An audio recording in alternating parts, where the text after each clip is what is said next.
Hello everyone, ನಾನಿವತ್ತು ಸಿಂಪಲಾಗಿ ಮನೆಯಲ್ಲೇ ಮಾಡುವಂಥ ತಂದೂರಿ ಚಿಕನ್ನ ತೋರಿಸ್ಕೊಡ್ತಾ ಇದ್ದೀನಿ.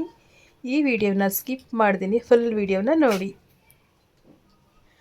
ಮೊದಲಿಗೆ ನಾನಿಲ್ಲಿ ಚಿಕನ್ ತೊಗೊಂಡಿದ್ದೀನಿ. ಈ ರೀತಿ ದೊಡ್ಡ ದೊಡ್ಡ ಪೀಸಾಗಿ ಕಟ್ ಮಾಡಿಸ್ಕೊಂಡಿದ್ದೀನಿ. ಹಾಗೆಯೇ ಶುಂಠಿ ಬೆಳ್ಳುಳ್ಳಿ ಪೇಸ್ಟ್ ತೊಗೊಂಡಿದ್ದೀನಿ. ಮತ್ತು ಎಣ್ಣೆ,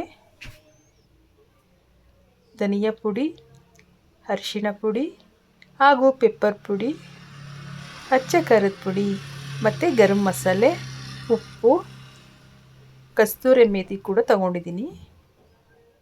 ಮತ್ತು ನಿಂಬೆಹಣ್ಣು ಬೇಕಾಗುತ್ತೆ ಹಾಗೂ ಮೊಸರು. ನಾನಿವಾಗ ಚಿಕನ್ಗೆ 1 ಟೇಬಲ್ ಸ್ಪೂನಷ್ಟು ಅಚ್ಚ ಖಾರದ ಪುಡಿನ ಹಾಕ್ಕೊಳ್ತಾ ಇದ್ದೀನಿ. ಹಾಗೆಯೇ 1 ಟೇಬಲ್ ಸ್ಪೂನಷ್ಟು ಗರಂ ಮಸಾಲೆನ ಹಾಕ್ಕೊಳ್ತಾ ಇದ್ದೀನಿ.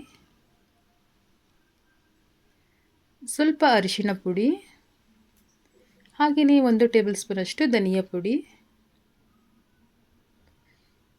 ಕಾಳು ಮೆಣಸಿನ ಪುಡಿ ಕೂಡ ಹಾಕ್ಕೊಂಡೆ. ಅದು ಅಷ್ಟೇ 1 ಟೇಬಲ್ ಸ್ಪೂನಷ್ಟಿತ್ತು, ಅದನ್ನು ಕೂಡ ಸೇರಿಸ್ಕೊಂಡಿದ್ದೀನಿ. ಮತ್ತು ರುಚಿಗೆ ತಕ್ಕಷ್ಟು ಉಪ್ಪು. ಇವಾಗ ಶುಂಠಿ ಬೆಳ್ಳುಳ್ಳಿ ಪೇಸ್ಟ್ ಹಾಕ್ಕೊಳ್ತಾ ಇದ್ದೀನಿ. ಹಾಗೆಯೇ ಮೊಸರು ಕೂಡ ಸೇರಿಸ್ಕೊಳ್ತಾ ಇದ್ದೀನಿ.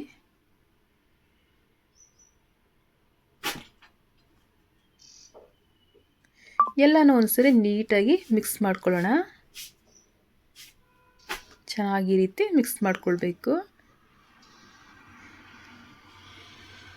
ಇದಕ್ಕೆ ಇವಾಗ ಕಸ್ತೂರಿ ಮೇಥಿನ ಹಾಕ್ಕೊಳ್ತಾ ಇದ್ದೀನಿ.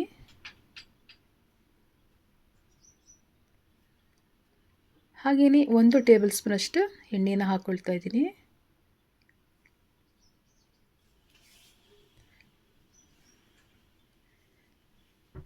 ಕೊನೆಯಲ್ಲಿ ನಿಂಬೆಹಣ್ಣು ಜ್ಯೂಸ್ ಕೂಡ ಸೇರಿಸ್ಕೊಳ್ತಾ ಇದ್ದೀನಿ.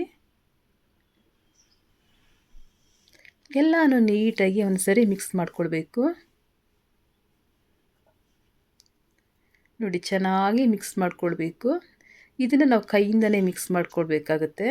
ನೋಡಿ, ಈ ರೀತಿ ನೀಟಾಗಿ ಎಲ್ಲನೂ ಚೆನ್ನಾಗಿ ಮಿಕ್ಸ್ ಮಾಡ್ಕೊಳ್ಳೋಣ. ಇದನ್ನು ಒಂದು 2 ಗಂಟೆಗಳ ಕಾಲನಾದರೂ ನಾವು ಫ್ರೀಜರಲ್ಲಿ ಇಡಬೇಕಾಗುತ್ತೆ. ನಿಮಗೆ ಟೈಮ್ ಇಲ್ಲ ಅಂದರೆ ಅಟ್ಲೀಸ್ಟ್ 1 ಗಂಟೆಗಾದ್ರೂ ನೀವು ಫ್ರಿಜರಲ್ಲಿ ಇಡಬೇಕಾಗುತ್ತೆ. ಹಾಗಾದ್ರೇ ಚೆನ್ನಾಗಿ ಸಾಫ್ಟಾಗಿ ಆಗುತ್ತೆ ಇದು. ನಾನು ಇವಾಗ 2 ಗಂಟೆಗಳ ಕಾಲ ಫ್ರೀಜರಲ್ಲಿ ಇಡ್ತಾ ಇದ್ದೀನಿ. ನೋಡಿ, ಇವಾಗ 2 ಗಂಟೆ ಆಗಿದೆ. ಎಲ್ಲನೂ ನೀಟಾಗಿ ಉಪ್ಪು ಖಾರ ಎಲ್ಲ ಚೆನ್ನಾಗಿ ಹಿಡ್ದಿರುತ್ತೆ. ನೋಡಿ, ಈ ರೀತಿ ಇರುತ್ತೆ. ಇವಾಗ ಒಂದ್ಸರಿ ಮಿಕ್ಸ್ ಮಾಡ್ಕೊಳ್ಬೇಕು ಎಲ್ಲನೂ.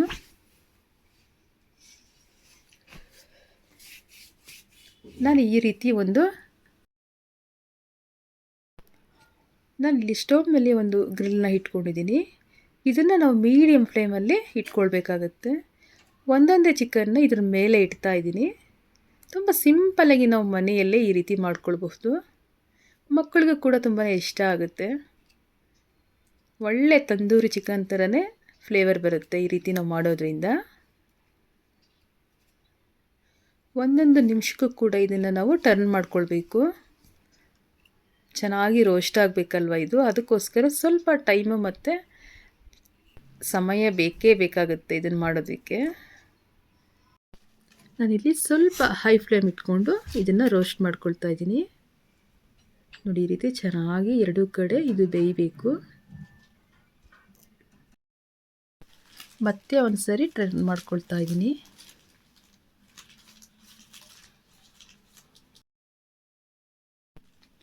ಇವಾಗ ಇದು ರೆಡಿ ಆಗಿದೆ ನೋಡಿ. ಮತ್ತು ಇದನ್ನು ತೆಗೆದಾಕ್ತಾ ಇದ್ದೀನಿ. ಇವಾಗ ಎಲ್ಲನೂ ತೆಕ್ಕೊಳ್ತಾ ಇದ್ದೀನಿ. ಬಿಸಿ ಬಿಸಿಯಾದ ತಂದೂರಿ ಚಿಕನ್ ರೆಡಿ. ನಿಮಗೂ ಕೂಡ ಈ ವಿಡಿಯೋ ಇಷ್ಟ ಆದಲ್ಲಿ ಲೈಕ್ ಮಾಡಿ, ಶೇರ್ ಮಾಡಿ. ಟೇಕ್ ಕೇರ್, ಬಾಯ್.